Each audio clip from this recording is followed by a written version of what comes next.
Jet એરવેઝના ફાઉન્ડરે કોર્ટને કરી આજીજી। જેટ એરવેઝના ફાઉન્ડર નરેશ ગોયલની મની લોન્ડરિંગ કેસમાં એન્ફોર્સમેન્ટ ડાયરેક્ટોરેટ દ્વારા 14 સપ્ટેમ્બરના રોજ ધરપકડ કરવામાં આવી હતી।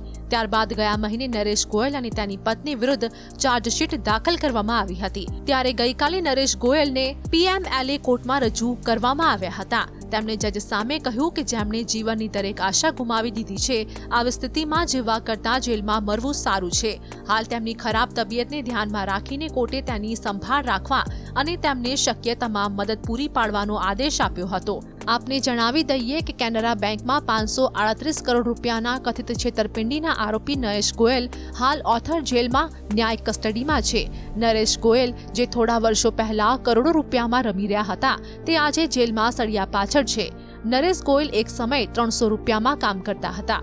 Bureau report, GSTV।